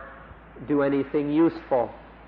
with meditation. Actually, if you don't understand this point, you'll never meditate. You'll be just imitating a meditator, but there won't be any genuine meditation. So take a look at this point really carefully. Look at it, observe it, stare at it, gaze at it, scrutinize it until you see it and realize the truth of this point. ทีนี้ก็เรื่องเดียวกันนี่แค่มีทางที่จะสรุป ให้มันสั้นต่อไปให้มันสั้นต่อไปอีกว่าในการเป็นทาสของกิเลสก็ดีในการเป็นทาสของอายตนะก็ดีรวมความแล้วมันเป็นทาสของสิ่งที่เรียกว่าเวทนาขอร้องให้ท่านทั้งหลายช่วยจำคำนี้ไว้ในฐานะเป็นคำที่สำคัญที่สุดในการศึกษาธรรมะเวทนาหรือ feeling เนี่ยพระพุทธเจ้าตรัสว่าไอ้ปัญหาทั้งหมดเนี่ยมันมารวมอยู่ที่เวทนาและโดยเฉพาะอย่างยิ่งเดี๋ยวนี้เราเป็นทาสของเวทนาการเป็นทาสของกิเลสก็มาอยู่ที่เป็นทาสของเวทนาการเป็นทาสของอายตนะก็มาเป็นทาสของเวทนาเวทนาเนี่ยมันทำให้เกิดปัญหาทุกอย่างจนกล่าวได้ว่าสิ่งที่น่ากลัวที่สุดคือเวทนามันทำให้เกิดทิฏฐิเข้าใจผิดมิจฉาทิฏฐิก็เกิดจากเวทนาอวิชชาก็มาจากเวทนาตัณหาก็มาจากเวทนากิเลสก็มาจากเวทนาความทุกข์ก็มาจากเวทนามันเป็นที่รวมแห่งปัญหาทั้งหลายจนกล่าวได้ว่าทุกอย่างธรรมะทุกอย่างความรู้สึกทุกอย่างความคิดนึกทุกอย่าง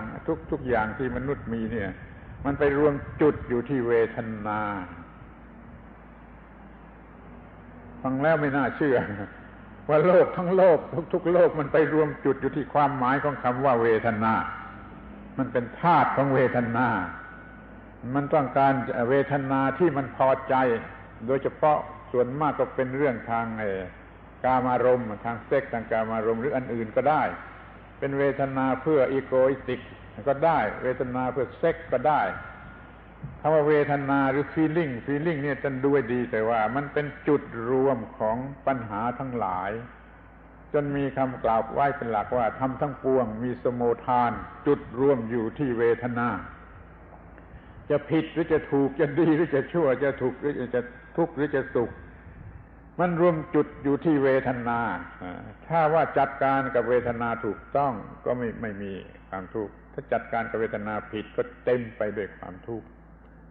เราจึงเป็นทาสของเวทนามันขึ้นอยู่กับเวทนามันdependหรือrelyนะuponเวทนา feeling ช่วยจำไว้ให้ดี sentient being ทั้งหมดเป็นทาสของเวทนาของ feeling นี่รู้จักว่าความเป็นทาสของเวทนานี่เป็นที่สรุปรวมแห่งปัญหาหรือความทุกข์เอาอีกที Now, if we take everything that's been discussed so far and we want to summarize it, that can be done quite easily.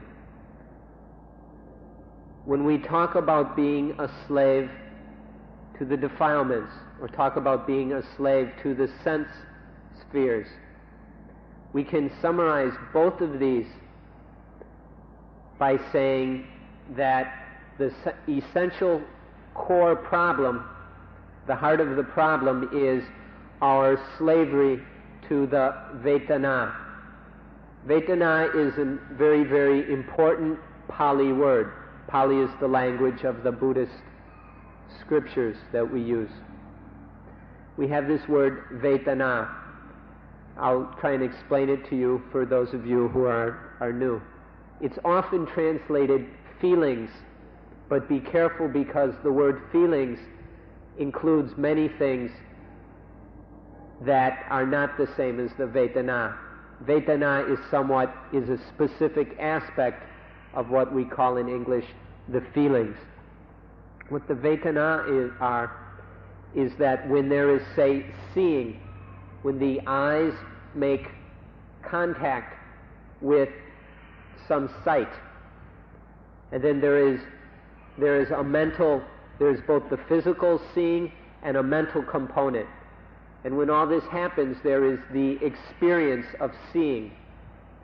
the visual experience which we call seeing. When there is this experience, the mind reacts to it, or the mind-heart, we can say, reacts to it. Either it moves towards that experience, or it backs away, or it vacillates in uncertainty. And these three kinds of reactions to experience, whether visual or by oral or through one of the other senses, this reaction to experience, this immediate habitual reaction, is called vedana, or feelings. It's either pleasant when the mind goes towards the experience, or unpleasant when it tries to move away, or it's uncertain when it doesn't know whether to be pleased or displeased. These are the vedana, and they are central to all of our problems. So we can summarize all these problems of dukkha by saying that dukkha arises because of slavery to the vedana. The Buddha said that the vedana are the root of all dhammas, of all things. All things can be traced to the vedana. For example, ignorance, or wrong understanding, wrong view, some of the prejudices and biases we have, all the prejudices and biases we have can be traced to the vedana, these feelings of liking, disliking, and uncertainty. Craving, attachment,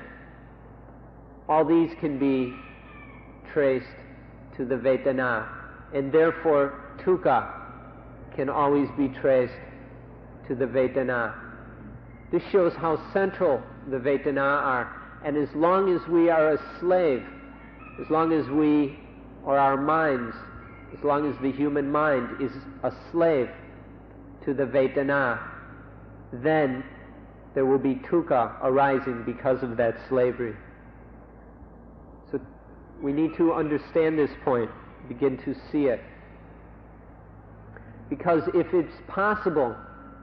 to take care of the vedana properly, then there will be no dukkha arising from them. We are spurred into all kinds of activities and kinds of craving because of the vedana. For example, all our sexual impulses arise because of the vedana. And also,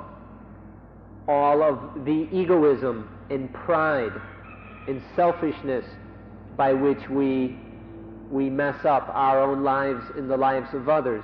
all this can be traced to the vedana. The vedana are the meeting point, the gathering point, the thing that links together all our problems.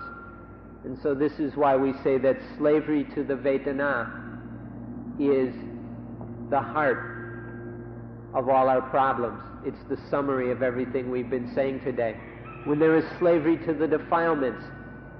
then there is, in that is slavery to the vedana. When there is slavery to the sense organs, the sense spheres, in that there is also slavery to the feelings. We can go so far as to say that the whole world, all of the world, is enslaved, is enthralled with the vedana. All sentient beings are under the power and control of the vedana. And so our hope, the way to be free of dukkha, is to get the mind above the vedana, get the mind out from under this control and power of these feelings. In this way, we summarize everything that has been discussed so far. ขอร้องอีกครั้งหนึ่งขอร้องอีกขอร้องแล้วขอร้องเล่าว่าให้ท่านสนใจกับคำว่าเวทนาเวทนาเวทนาช่วยจำไปด้วยเป็นภาษาบาลีดีกว่าแม้จะมีคำแปลว่า feeling แต่มันมีความหมายมากกว่า feeling มากนะดูเถอะว่าท่านทำอะไรท่านทั้งหลายเนี่ยทำอะไรพูดอะไรคิดอะไรมีมุกเม้น physical movement mental movement อะไรก็ตามทั้งหมดของท่านมันเพื่อสิ่งเดียวคือเวทนาที่ท่านต้องการ desirable เวทนาที่ท่านต้องการท่านทำทุกอย่างเพื่ออันนี้และที่เป็น undesirable เวทนามันก็บังคับให้ท่านต้องทำอีกทุกอย่างเพื่อขจัดเวทนาที่ท่านไม่ต้องการเวทนาที่ท่านต้องการมันก็บังคับเต็มที่ให้ทำตามที่ต้องการเวทนาที่ไม่ต้องการก็บังคับเต็มที่ที่จะต่อสู้ที่จะขับไล่ที่เป็นปัญหาในทางยุ่งยากลำบากเหมือนกันนั้นเวทนาเป็นจุดรวมของธรรมะที่จะต้องศึกษาทั้งหมดเหมือนกับท่านทั้งหลายเข้าใจดีสำหรับคำว่าถนนพูดอย่างสมัยโบราณว่าถนนทุกสายไปรวมที่กรุงโรมท่านเข้าใจดีถนนทุกสายไปรวมที่กรุงโรมหมายความว่าอย่างไรเดี๋ยวนี้เราจะบอกว่าธรรมะทุกข้อไปรวมที่เวทนาไปรวมที่เวทนาเป็นปัญหารวมอยู่ที่เวทนาไม่ว่าเวทนาที่เราชอบหรือเวทนาที่เราไม่ชอบมันเป็นที่ออกมาแห่งปัญหาทั้งปวงขอให้เข้าใจเรื่องนี้เราก็จะเข้าใจความหมายของคำว่า burden of life ได้เต็มที่ซึ่งเรากำลังพูดกัน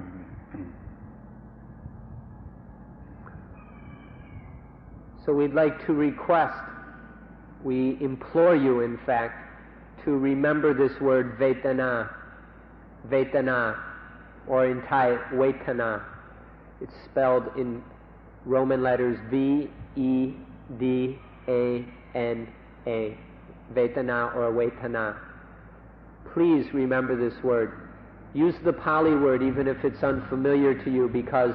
the meaning is much more important than the meaning of the word feelings. If you insist on clinging to the English words, you will often be left with only half of the meaning that is intended. So please remember this word Vedana. Get interested in it and begin to understand it, what is meant here. Because in the Vedana, all human activity is caused by the Vedana. You can see everything you do, everything you say, everything you think, all movements that you make, whether they are physical movements of the body or mental movements of the mind or the heart,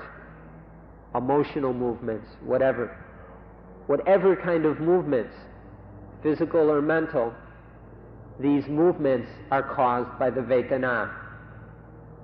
When you can see that everything you do and have been doing throughout your life, with no exception whatsoever, has been caused by the Vedana. The pleasant feelings, the pleasant, likable Vedana, you've been running after these things, chasing after them your whole life. You've been doing all sorts of things to get a hold of these pleasant Vedana. And on the other hand, there are all the unpleasant, the dislikable Vedana, which you have been fleeing. You've been doing whatever you can to escape from these unpleasant Vedana, such as those of you who are rubbing your face or can't sit still because of various discomfort that's always causing you to scratch your head or shift your position or rock back and forth or who knows what. You're spending all your time either running away from the unpleasant Vedana or chasing after the pleasant ones. This is what we mean by saying that the mind of sentient beings are enslaved to the Vedana. This shows the central importance of these things. The Buddha said that all dhammas, all things, everything that you need to know is associated with the Vedana. This is the gathering point of everything that needs to be understood. If you understand the old saying that all roads lead to Rome, back in the Roman Empire, all roads lead to Rome. If you understand what that means, then you'll understand what we mean when we say all things are associated with the Vedana. Everything has to do with the Vedana. And so this is an absolutely central and crucial thing to understand. So please don't be scared off by this foreign word. Remember the word and then begin to appreciate and understand what it means. ขอย้ำให้คิดขอร้องให้คิดอีกทีว่าไอ้คำว่าเวทนาเป็นเนี่ยคำนี้มันจะเป็นเซ็นเตอร์เป็นจุดศูนย์รวมเป็นจุดศูนย์รวมเป็นซอสที่เป็นเจเนรัลหรือว่าไม่รู้จะพูดว่าอะไรในภาษาอังกฤษคุณสันติกโรคงจะคิดได้ให้ถูกต้องได้ว่ามันเป็นอะไรไม่รู้จะพูดเดี๋ยวนี้ให้ชัดอย่างไรว่ามันเป็นทั้งหมดเหมือนกับว่าถนนทุกสายไปรวมจุดที่กรุงโรมอย่างนั้นก็ขอให้เรื่องของมนุษย์ทั้งหมดมันไปรวมจุดที่เวทนาขอให้ไปนึกถึงคำที่เหมาะสมที่สุดที่มันไปรวมจุดที่เวทนาถ้าเป็นภาษาบาลีมันง่ายมันมีคำว่าสโมทานมันไปรวมที่เวทนานี่ไปคิดเอาเองเถอะว่าความคิดหรือการกระทำหรือความเคลื่อนไหวอะไรมันออกไปจากเวทนาแม้ที่สุดแต่เรื่องเล็กน้อยเดี๋ยวนี้ท่านก็กำลังมีปัญหาเรื่องเวทนาท่านนั่งแล้วเมื่อยเดินแล้วเหนื่อยแล้วเมื่อยท่านยังก็อยากจะบิดอย่างนั้นอย่างนี้เพราะท่านนั่งแล้วมันเมื่อยนั่นก็มีปัญหาเวทนาแล้วบางทีก็ท่านชอบใจว่าที่พูดนี่พอใจก็เวทนาที่พูดนี้ไม่พอใจก็เวทนาท่านคิดว่าที่พูดนี่คงจะมีประโยชน์มากก็ยิ่งพอใจก็ยิ่งเวทนาถ้ายิ่งไม่พอใจก็ยิ่งเวทนาก็จะบังคับให้ไม่ฟังหรือบังคับให้ลุกไปหรือว่าจะบังคับให้ศึกษาต่อไปนี่เรื่องความสำคัญของเวทนามันเป็นทุกอย่างทุกเรื่องที่เกี่ยวกับชีวิตของมนุษย์ว่าที We really want to emphasize how central the Vedana are to everything. Everything that has to do with human life, human experience, is associated with, is tied to the Vedana. There's a very good word in Pali, and we're struggling to find the adequate words to express it in English. That task is left to me, and I'm doing my best to think of the proper words. We want to stress that everything in life, all human experience and activity, whether physical or mental, via the body, the mouth, or the mind, all this is tied to the Vedana. All these things are gathered together in the Vedana. We can say the Vedana are the meeting place of everything. Everything you're doing, even the small, minor things that are going on as you sit and listen at this very moment, all these are caught up in the Vedana, are conditioned by the Vedana. For example, as you're listening, if you like what's being said, that's Vedana. If you dislike what's being said, that's Vedana. If, as you listen, you think what's being said has value for you, and so you like it even more, well, that's even more Vedana. Or if you don't like what's being said and it starts to annoy you, well, that's even more Vedana too. And so if you really like what's being said, it satisfies you, you think it's useful,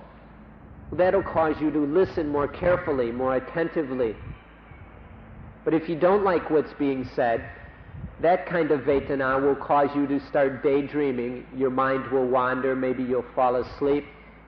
Maybe you'll even get up and leave. Or the little movements of your body and whatever your mind's doing now, whether it's paying attention or sleeping or who knows what. All of this is conditioned by the Vedana. The Vedana are the absolute center, the meeting point of everything in human life.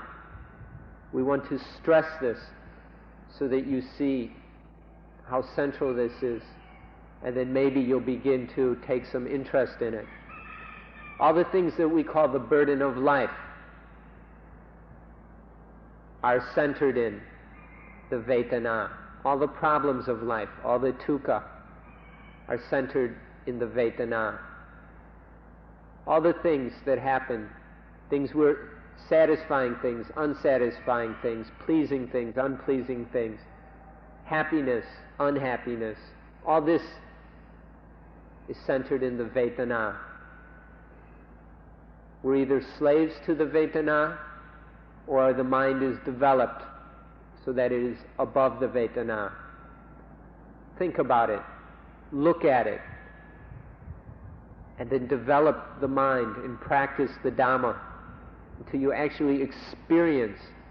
what's being said here. It's crucial and essential. เราต้องบอกท่านหรือขอบอกท่านว่าท่านมาจากอเมริกาจากยุโรปจากที่อื่นๆออสเตรเลียมาที่นี่เพราะเวทนาและท่านจะกลับไปจากที่นี่จะไปยุโรปไปอเมริกาไปออสเตรเลียไปไหนก็เพราะเวทนา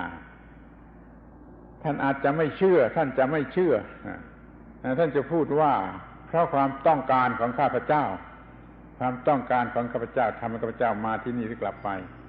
แต่เราจะบอกท่านว่าความต้องการของท่านนั้นมาจากเวทนาเวทนาที่ท่านต้องการอีกทีหนึ่งมันบังคับให้ท่านต้องการอะไรแล้วท่านก็ทำอย่างนั้นก็พูดอย่างนั้นหรือไปไหนมาไหนวิ่งไปวิ่งมาเพราะว่ามันเป็นเวทนาอันที่ท่านปรารถนาต้องการนั้นบังคับให้ท่านต้องการและท่านก็ต้องการอะไรท่านก็ทำอย่างนั้นนั่นสิ่งที่บังคับเราอยู่เบื้องหลังที่สุดนั่นคือเวทนาที่เราต้องการไอ้นั่นแหละคือ burden of life อย่างยิ่งมันบังคับทุกอย่างทุกประการขอให้รู้จักตัวการที่มันเป็นภาระหนักแก่ชีวิต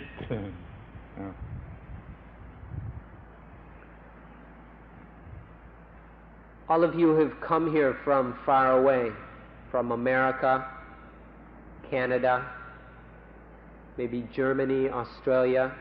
Japan, from all over the world. And all of you, without one exception, has come here because of the Vedana. Some Vedana has caused you to come here. Now some of you are saying to yourself, oh, they don't know what they're talking about. I came here because I wanted to. I'm traveling because I want to. Nothing sent me here, nothing made me come. But if you examine things carefully and honestly, you'll see that your very wants and desires have been conditioned by the Vedana.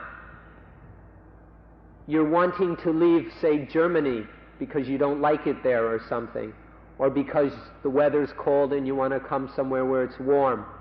or you want some exotic experiences, or you like eating rice, or you're running away from this, or you want to get that. Whatever your reasons for traveling, and whatever your reasons and motivations for coming to Suan Mok, behind all of these reasons, desires, wants, and motivations are the Vedana. Trying to get certain pleasant feelings and avoid unpleasant feelings. Everything. These are what run your lives. As human beings, we tend to be very proud of our independence, our freedom. We think because we've got the money to go here and go there and eat this and buy that, we think we're free and independent. We think we have willpower, free will. We make choices. This is what we think, and it makes us proud and stupid. Because really we're just slaves to the Vedana. We don't make any choices. We just do what the Vedana tell us to do. This is what we mean by the burden of life. Can you appreciate what a burden this is? This perpetual slavery. The kind of slavery where some white man purchases a black man and uses him to pick cotton, as was done in the United States over 100 years ago. That kind of slave still had some time to do what he wanted, sing a song, eat some food. But the slavery we're talking about here, there's no respite. You're a slave all the time. Can you appreciate what a heavy, awesome, debilitating burden this is? Can you appreciate what we mean by the burden of life that we've been talking about today? If you understand this complete dominance the Vedana have upon the mind, then you will understand what the burden of life is. ดูให้ลึกให้ลึกมากๆให้ลึกที่สุดก็จะพบว่าเวทนานั่นน่ะมันเป็น motive หรือเป็น motivation ที่ทำให้เกิดเรื่องทุกเรื่องขึ้นมามัน motivate ให้เกิด desire หรือตัณหาก็เป็น motivate ทำให้มันเกิด movement ทุกชนิดนั่นดูให้ลึกว่าเราเป็นทาสของเวทนาเราต้องรับใช้เป็นทาสต้องสนองความต้องการของเวทนานี่คือ burden of life อย่างยิ่งอย่างลึกที่สุดและอย่างยิ่งที่สุดนี่คือ burden of life ที่ว่าเราจะต้องรับใช้เวทนามีตัณหาแล้วก็มีความทุกข์หลายอย่างหลายประการในการรับใช้เวทนาเมื่อเราไม่รู้เรามีแต่อวิชชามีแต่ ignorance เราก็ยังยินดีที่จะรับใช้ต่อไปขออภัยจะพูดว่าท่านทั้งหลายยังยินดีที่จะเป็นทาสของเวทนารับใช้เวทนาต่อไปจนกว่าจะรู้แจ้งในเรื่องนี้มันจึงจะหมดปัญหามันจึงจะโยนทิ้งburden of life ออกไปได้ขอให้สนใจส่วนที่ลึกที่สุดว่าเรากำลังรับใช้เวทนาเป็นทาสของเวทนาทำให้เกิดตัณหาทำให้เกิดทิฏฐิทำให้เกิดอุปาทานทำให้เกิดความยึดมั่นถือมันเป็นลำดับเป็น process ที่เรียกว่าปฏิจจสมุปบาทแล้วเราก็เป็นทุกข์เราจึงต้องเสียเวลาศึกษาเรื่องนี้กันบ้างยอมเสียเวลาศึกษาเรื่องปัญหาของเรากันบ้าง burden of life ปัญหาของเรานี่กันบ้างจะช่วยให้ท่านสำเร็จประโยชน์ในการมาที่นี่ในการมาศึกษาที่นี่บอกกันอีกที So if we look deep into this matter, to the very core of it, on the most profound level, then we'll appreciate what we mean by the burden of life. By seeing how every movement, even the smallest, tiniest movement of your bodies or minds, are caused by the Vedana. Because of some liking or disliking, then there is some kind of craving to get something or be something, or not be something or get rid of something. these feelings lead to craving, and because of this craving, there is always dukkha. When craving arises, dukkha is a certainty, and so all dukkha is caused by vedana. All the unpleasantness, all the difficulties, all the problems, all the things that make you sad, unhappy, frustrated, that make you worried, afraid, that make you stupid, that make you do silly, forgetful things, all this is centered in the vedana. So this is why we harp on this point and keep coming back to it and emphasizing it. This slavery to the vedana is something that you may not like to hear it, but you better face up to the fact, because right now all of you are blindly and happily selling your souls to the vedana. You serve these vedana without batting an eye, with no second thoughts. You just do whatever the vedana tell you. You're a menial, obedient, loyal slave to the vedana. But these vedana causes so much dukkha. When we carry out the commands of the vedana, it just brings us difficulties. It gets us into all kinds of hassles, uncomfortable situations, problems, and pains. All of this, everything that's not quite right with life, everything that's unsatisfying in life, is caught up in the vedana, are caused by the vedana. So don't be afraid to look at this. Take some time. Quit running around and sit and study this matter so you can understand it. So if you want to be free, really free, you have to understand the vedana, this problem of our slavery to the vedana, this burden of life. Please take the time to study this. Be patient and do the work that needs to be done so that you will understand, not just intellectually, but realize within the depths of the heart and mind what this is we're talking about.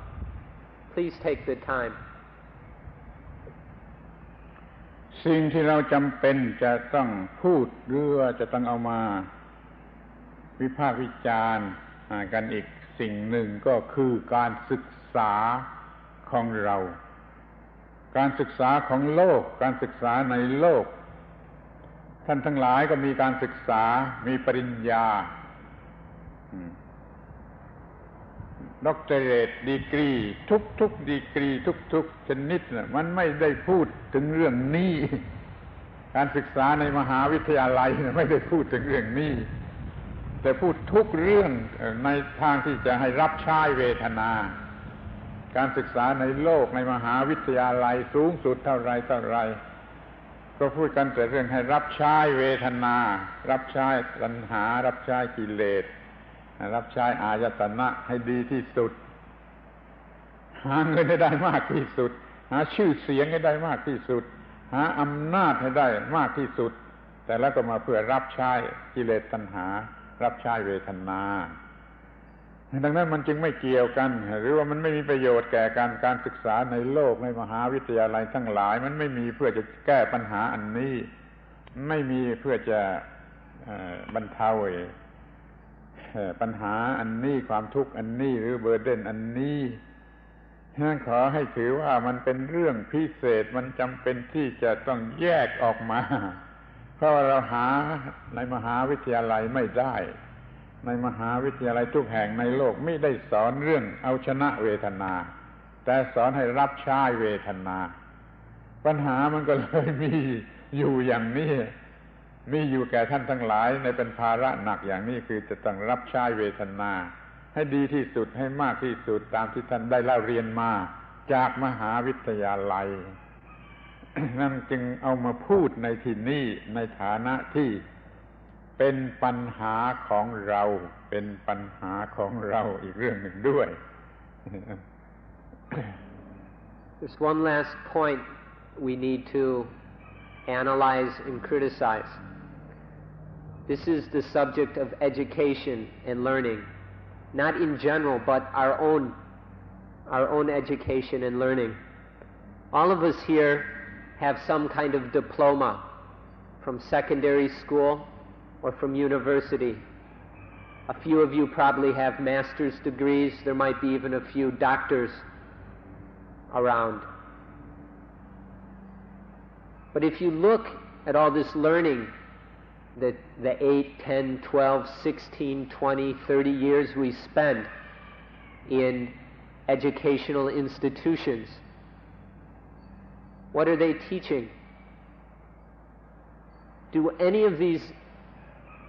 institutions, do the famous universities in America, England, Australia, France, Germany, wherever, do these places teach about the Vedana? Do they teach us to look at and understand this slavery to the Vedana and then how to be free of it? Is this being taught anywhere? In all your years of education, has anybody taught you about this? Have you ever had a course in it? I doubt it, because if you did, you wouldn't have to come here. You would have already solved the problems of life. None of the universities, none of those pieces of paper they pass out, none of that has anything to do with solving this problem of slavery to the Vedana. It's completely ignored. In fact, what they really teach, we can take everything that's taught in the schools, colleges, universities, and educational institutions of both the East and West. We can take all that and summarize it, that what they're teaching us, what we have been taught in all our years in school, is to be servants to the Vedana. All the little intellectual and physical tricks that we learn.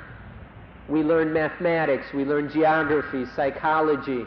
sociology, chemistry. All this stuff they teach us is just for us